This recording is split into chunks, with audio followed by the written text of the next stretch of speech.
We listen, we don't judge. We listen with no judgment. Indaba ka-Anonymous osibhalele namhlanje ifundeka kanje.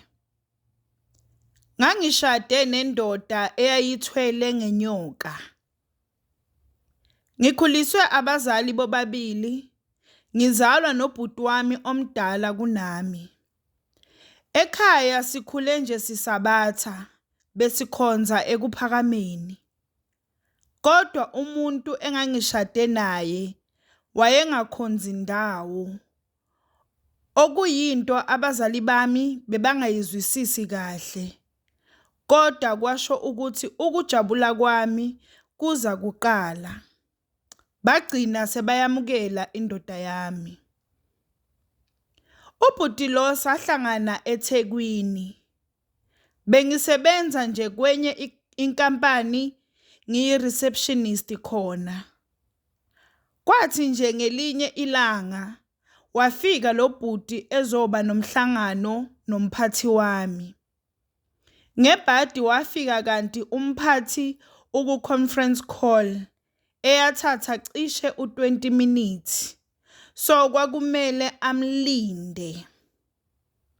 Ngalenkathi esalindile ke sathi ukuxoxa kancane. Sasikhuluma nje ngezinto ezijwayelekile. Ngaze ngacela usisi lo oklinayo ukuthi amenzele ikhofi.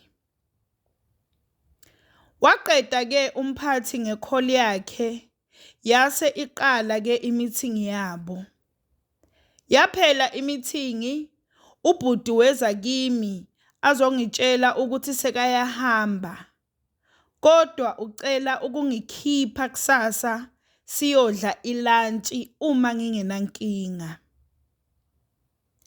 Ngavuma ngoba vele ngaleso sikhathi kwakungekho nje kimi ukuthi ubhuti uzongishela. Ngoba ngendlela besixoxa ngayo sasikhuluma nje njengabangani. Nangempela ngakusasa sahamba sayodla ilunch. Nakhona lapho azange angishele. Sakhuluma nje kakhulu ngepolitiki. Ngingumuntu vele olandela kakhulu izinto zepolitiki. Ubhuti saba abangani cishe u2 months. Kwathi emva kwalokho wayese eqala ke engishela. Ngathi ukuyiziba nje lento yakhe cishe amaviki amabili. Ngagcina ngimqoma ke. Ubhuti wayeshilo vele ukuthi yena usekhathele ukudlala, usedinga umfazi. Ufuna ukuvusa umuzi wakubo. Ikakhulukazi ngoba wazalwa waba yedwa kubazali bakhe. So nami yiloko okwangenza ngagcina ngivuma ukuthi sithandane. Ngoba nami ngase ngikulungele ukuba ku-relationship eserious. Ubhuti wayengakhombisi ukuthi unemali. Wayephila nje impilo enormal. Ngoba nemoto wayehamba ngayo kwakuyimoto eyayingekho ezingeni eliphezulu kangako. Sathandana ke nobhuti akuphelanga ngisho u2 months wathi ufuna ukuyovela ekhaya. Ngoba yena ukhathele ilento yokulala yedwa ubusuku bonke. Yena nje ufuna ukuba nomuntu wakhe insuku zonke. Ubaba wayestrict kabi. Ngangingavumelekile ukulala ngaphandle noma ngabe ngase ngisebenza. Nangempela ke ubhuti wahamba ekhaya. Bamamukela noma bekunzima ngoba ngishilo ekuqaleni. Kodwa bagcine benginika izibusiso. Kwenziwa nje yonke into ngalotsholwa ngesonto elilandelayo ngashada. Yilapho-ke la ngaqala khona ukubona ukuthi le ndoda inemali. Imishado yami yoyi-2 wesintu nomhlophe kwakungathi kushada umntwana wepresident. Wavela ngisho ku-Our Perfect Wedding. Ngathengelwa ngisho iMercedes entsha ngapresentwa ngayo ngumyeni wami ngosuku lomshado. Endaweni ngendlela ababusa ngayo ngomshado wami basakhuluma ngawo kuze kube yinamhlanje. Inkinga yaqala sesihlala sonke nomyeni wami. La endlini kwakunendlu ekokungamele ngiyivule. Ngathi ngiyabuza isizathu, umyeni wami wathi kunezinto zamaklayenti ezibalulekile laphaya. Umyeni wami ubenekhampani ye-construction. So ngangimkholwa ngoba vele ubethola amathenda amakhulu. Ngikhumbula nje ngenkathi ethole ithenda lokwakha imall. Waze wanginika nemali yokuthi ngiyokwakha ekhaya. Ngabhidliza indlu endala ngakha i-double story ekhaya. Ngendlela imali beyiningi ngakhona le akangipha yona. Kwathi nje ekuhambeni kwesikhathi ngakhulelwa. Akuphelanga no-3 months sachitheka isisu. Yaba buhlungu inhliziyo yami ngoba phela ngiganile la, so kumele ngandise umuzi. Kodwa engakunothisa, umyeni wami wayengadabukile njengami. Kodwa ngazitshela ukuthi vele abantu besilisa banjalo. Abafani nathi, abakhoni ukuveza izinhlungu zabo. Saqhubeka isikhathi. Kwathi nje ngelinye ilanga wangitshela ukuthi uzohamba ngokomsebenzi. Cishe uzohamba iviki lonke. Wangicela-ke ukuthi ngingalenzi iphutha ngingene kule room. Wathi nje noma ngabe kuthiwani, noma ngabe kuthiwa kwenzakalani, ngingalokothi ngingene kulo. Lapho-ke nami ngase nginokusola nje ngale room. Ukuthi kanti yini lenza le ndoda ingixine kangaka ngomthetho wale room.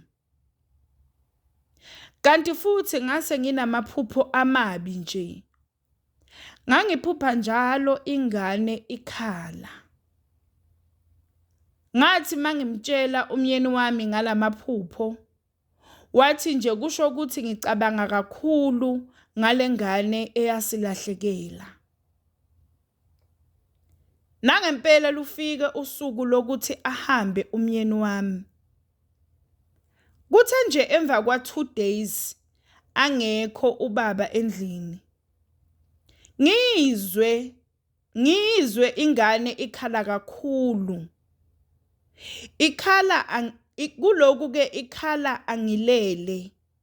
Ngiyayizwa ukuthi ikhala la endlini. Ngisukume ngiwulandele lo msindo.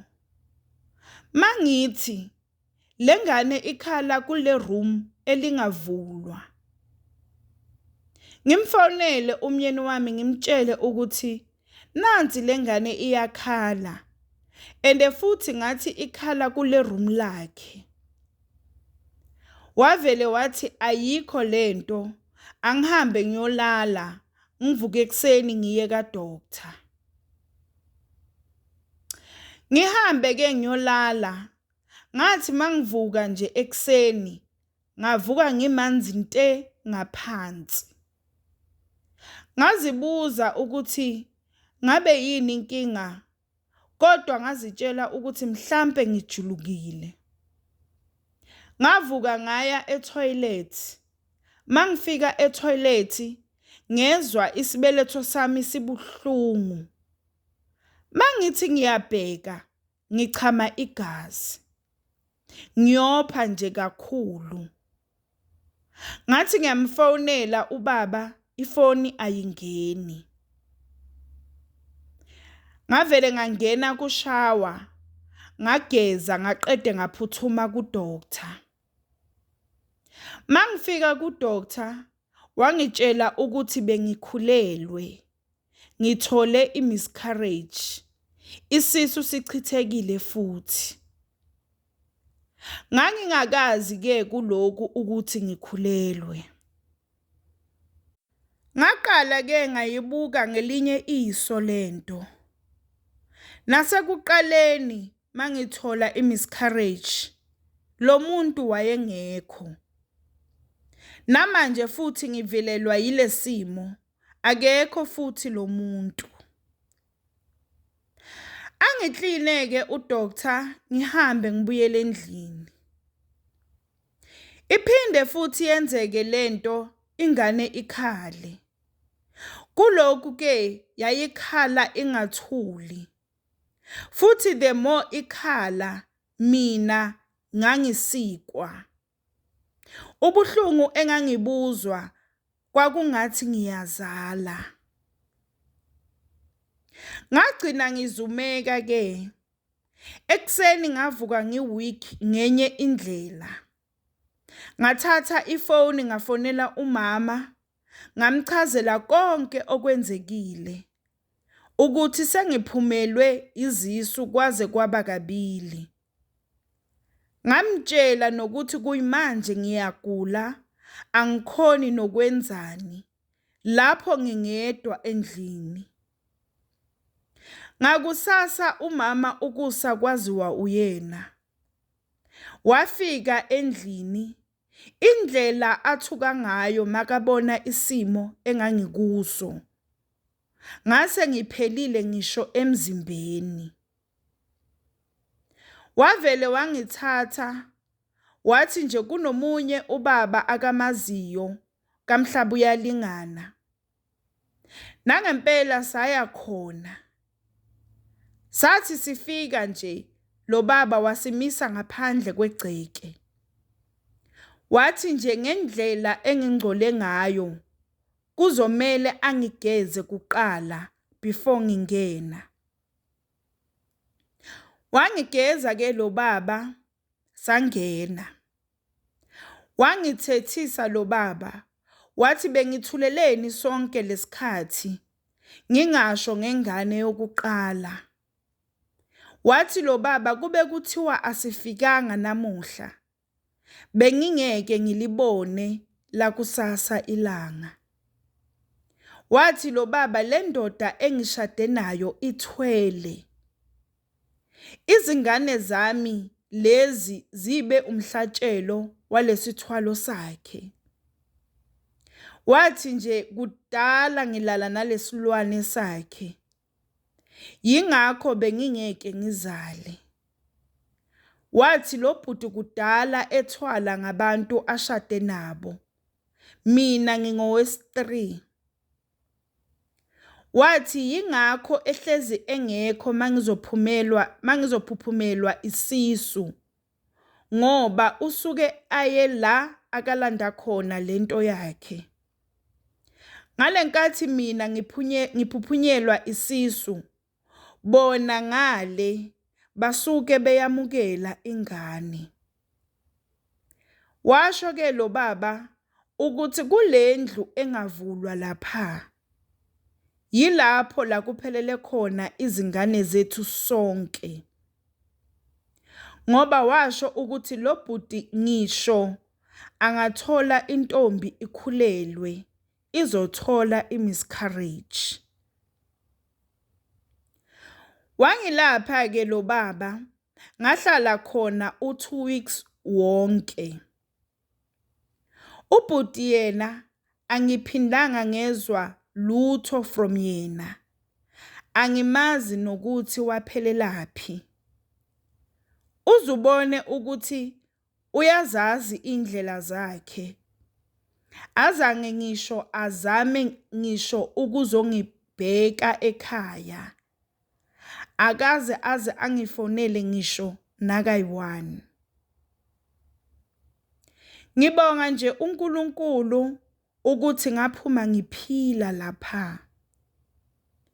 Qaphelani bantu besifazane, umuntu nje uma enendlu engavulwa, baleka ngezinyawo zombili, ungabheki ngisho emumva. We listen, we don't judge. We listen with no judgment.